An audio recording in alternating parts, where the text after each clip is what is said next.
What's going on? I'm Taylor from Killie back again with another video. Today we're going through my preferred 11 for Saturday's match away to St Johnstone at McDermott Park. Let's get into it. So starting off in defence, we're going with Jamie McDonald and goal. Back four of Greg Taylor, Scott Boyd, Miles Addison and Luke Hendry. Now I know there is a lot of pace in that kind of back two pairing there on centre back, but in terms of forwards, St Johnstone don't really have much pace anymore since they sold Michael Halloran back in January. I know Chris Kane, I think he's a backup striker, he's quite fast, but I don't think he starts for them. And he rarely comes on as a substitute. So, aye. I think to start with Stephen McLean, is that I think he's called. I'm not too sure about how quick he is and stuff like that, but that's why I've got the two at centre back. And Luke Hendry at right back, who every time I've seen him look solid. I wasn't at the Aberdeen game last week because I was ill, but aye, every time I've seen him, he's looked kind of decent. Obviously, he started the Celtic game, but we'll not really count that one. Let's go into the midfield. Now for the 2-0 midfield, I'm going with Guy Dickert and Martin Smith. Martin Smith hasn't really had a run of games yet, and every time he's played, he's looked kind of decent. I know he scored the first game of the season against Motherwell. I think he started in the Ross County game, but nobody really get past marks that game. What was the other game he played? He did play another game. Who was it? Was it Partick Thistle at home he played? I think he might have been Partick Thistle at home. He looked kind of decent in that game as well. But I'd like to see him start for a change, and hopefully he can play well. He's got a great passing range to open up players like Jones, Killie, Frizzle, and we'll go on to him in a minute.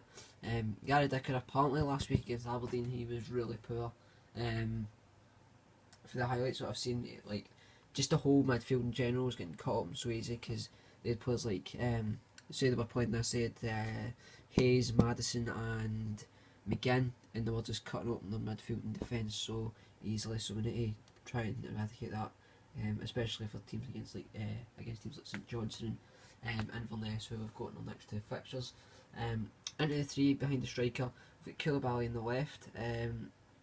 That's maybe a bit controversial, but I think he started there on the left against Dundee. He had a pretty decent game that time. Obviously, he scored that overhead kick. I don't know. I'd like to mix off a bit because for recent performances, I don't think the two up front's working.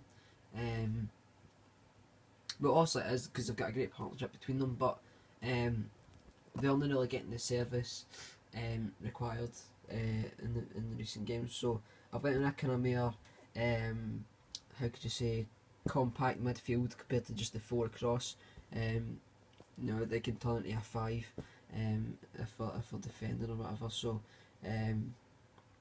I went with a more kind of compact midfield, and hopefully that can help supply the service up to the striker and the front three here. Adam Frizzle, who every time he plays, you think he's got to get obviously he's quite small and he's quite small for the level that he plays at, obviously first team and stuff, but every time he plays he always seems to do really well.